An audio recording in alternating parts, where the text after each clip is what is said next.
Prime minister Modi पहुंच गए हैं जोहानिसबर्ग, साउथ अफ्रीका, जहां पे वो ब्रिक्स की एक इम्पोर्टेंट मीटिंग में जो है वो हिस्सा ले रहे हैं। I am so excited. It's something I least expected from him. He sits in my heart.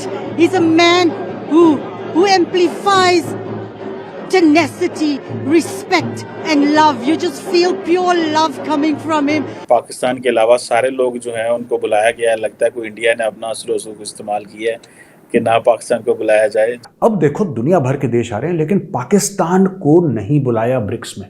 Chandrayaan 3 moon से सिर्फ 25 किलोमीटर दूरी पर है और ये वो टाइम है जब इंडिया का जो मिशन है अपनी कामयाबी की ओर बड़ी तेजी से बढ़ रहा है। हिंदू साजिश करता है। अगर भारत चाहता तो हम वहां पे बैठते, लेकिन हम नहीं बैठे हैं। ये बातें चल रही हैं पाकिस्तानी टीवी पे। दोस्तों आप सोचेंगे कितने मूढ़ बुद्धि हैं, कितने बैल बुद्धि हैं। ये सोच रहे हैं कि किसी ने साजिश करी। कभी पाकिस्तानी ये नहीं सोचते कि आप इतने खुद नालायक हैं कि आपसे कोई बात नहीं करना चाहता। We never took Islam as a religion.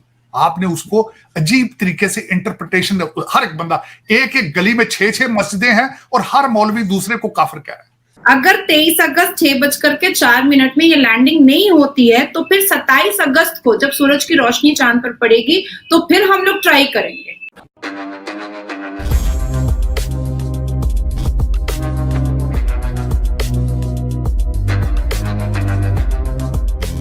दोस्तों इस वक्त साउथ अफ्रीका में ब्रिक्स समिट चल रही है, जहां रशिया, चाइना, ब्राजील, इंडिया और साउथ अफ्रीका के लीडर्स साउथ अफ्रीका में मौजूद है। हालांकि इस मीटिंग में रशियन प्रेसिडेंट व्लादिमीर पुतिन नहीं आए हैं, लेकिन दुनिया भर की निगाहें इस मीटिंग में लगी हुई है, क्योंकि अब कहा जा रहा है कि ये ब्रिक्स ग्रुप की काफ़ी ज़्यादा अहमियत है पूरी दुनिया भर में, और ये ब्रिक कंट्रीज दुनिया भर के मेजर चंक ऑफ रिसोर्सेज और वेल्थ को एक्वायर करते हैं। और दोस्तों इसके साथ साथ भारत ब्रिक्स ग्रुप का नेतृत्व कर रहा है, क्योंकि भारत एक ऐसा देश है जो ब्रिक्स कंट्रीज को वेस्टर्न वर्ल्ड और ग्लोबल साउथ से जोड़ता है।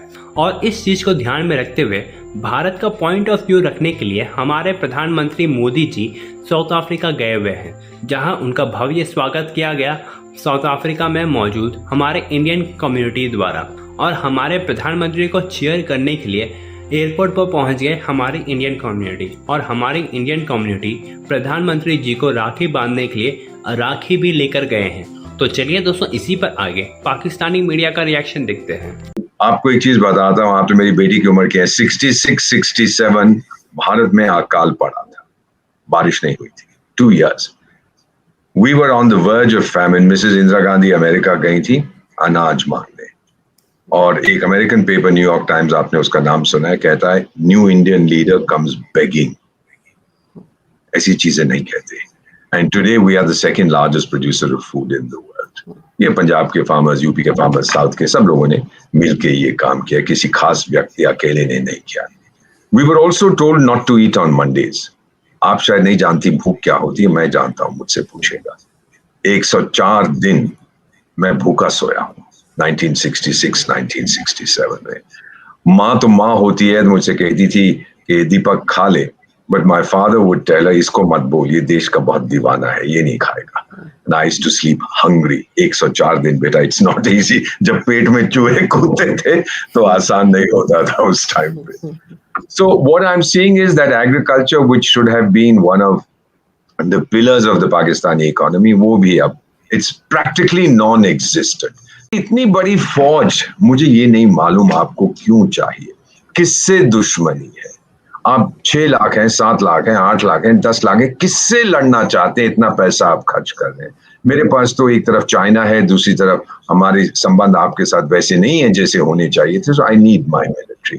अब मैं ये भी सुनता हूँ आपके चैनल पे, ओ जी भारत ने 3 करोड़ की फौज रखी हुई है श्रीनगर में। और टाइगर, अगर 3 करोड़ की फौज मेरे पास होती तभी तक दुनिया पे मैं हुकूमत करता।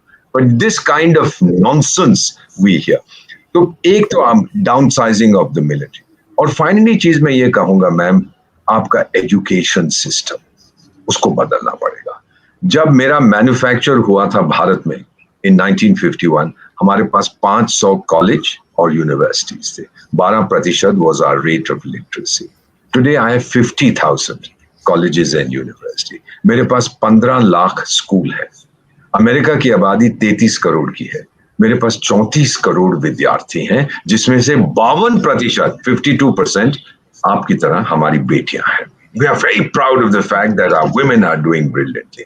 फिर जब ये पढ़ जाती हैं, then they want control of their bodies. They become economically independent. इसलिए हमारा birth rate भी अब गिर रहा है. We have now reached 1.7 in urban India, 2.3 in rural India. 2 पे हम पहुंच गए, जबकि replacement rate 2.1 होता है. In other words, a woman who produces between the age of 18 and say 45, now the average reproduction number of babies she produces is 2, जबकि 2.1 is the so-called replacement rate. And by 2030, हम लोग will start declining. क्योंकि अभी बच्चे कम पैदा हो रहे हैं, but we are also living longer. So literacy has reached 80%. जब ये होने लगता है, मैं एक बहुत पुराने हमारे वेदों में भी लिखा हुआ है कि आप एक पुरुष को पढ़ाते हो तो आप पुरुष को पढ़ाते हो. आप एक देवी को, which means woman, देवी को पढ़ाते हो, आप पूरे परिवार को पढ़ाते हो. This is what we have learned in India. And I hope that Pakistan will understand. Without education, it's not going to work. तो ये 4 areas, politically, economically, militarily and socially. अब ये जाके चर्च को जला दिया उसने, ये कर दिया उसने, ये, you know, anybody says anything to desecrates the Bhagavad Gita or the Quran or the Bible, and I hope it never happens in India. ठीक है, we get very upset, but we don't go around saying मार डालेंगे, ये कर देंगे. क्यों? अभी वो डेनमार्क में कुछ हो गया है, जला दिया, आप लोग मर रहे हैं. क्यों? Why? You think the Danish even care? बेटा, let me share with you an experience. मई में मैं वापस आया हूं from the United States. आपके करोड़ों लोग programme, by the way, you are insanely popular. जो लोग आपका प्रोग्राम देखते हैं, they swear by you. They say, आरजू काज़मी ने कह दिया, तो वो बिल्कुल सच है. And I'll tell you what happened. You know, मैं अपने जिस्म पे I have मक्का की मट्टी पहनता हूँ. I have a little talisman. Buddhism का है, भगवान कृष्ण का है, भगवान राम का है, हनुमान जी का है, गणपति का है. So I have a number of things. अब जीसस क्राइस्ट का है. तो जब भी मैं वो मेटल डिटेक्टर से जाता हूँ तो वो पी पी पी करने शुरू कर देता है. उसने बहुत कुछ पहना हुआ है. So this American officer, black American, must have been about 30. He started patting me down. Very interesting. So I said, sure, go right ahead, officer. फिर मुझसे पूछा, where are you from, sir? मैंने कहा, I'm an ambassador of India. Then he smiles at me and he says, सुनिए क्या कहता है American? Are you a Muslim, sir? I said, no, I'm a Hindu. Oh, then I don't need to search you. You are the good guys. I just looked at this fellow and I said, officer, excuse me. If I were a Muslim, would you search me? He just smiled and said, have you heard of 9/11? मैंने कहा, क्या बहस करूँ इस आदमी के साथ? I just तो हम लोग कहते हैं इस्लामोफोबिया, ये वो. मैम, पब्लिक परसेप्शन में बेटा ये है कि जो लोग पाकिस्तान से आते हैं, खास तौर से बिकॉज आप लोगों ने अपने आप को डिक्लेयर कर दिया the Chaudhary of Islam. Saudi Arabia में मॉडरेशन बहुत आ रही है. Saudi Arabia, you know, officially is in recession now. 2 quarters में उनका ग्रोथ नेगेटिव रहा है. Saudi Arabia is in recession. China is in recession. आपके जो बहुत दोस्त थे, Saudi is moderating, UAE is moderating. और किसने आपको ये ठेका दिया है इस्लाम का? मुझे याद है, I've read that when Mohammad Ali Jinnah साहब went to Egypt on his first state visit, तो किंग फारूक को पूरा इस्लाम के बारे में बता रहे थे, और किंग फारूक ने बाद में कहा, मुझे मालूम नहीं था that Islam was invented in Pakistan. Now this kind of thing has to, you know, it has to stop. You have to stop being the self-appointed guardians of Islam. ये अगर हो जाए and your reputation starts improving in the world.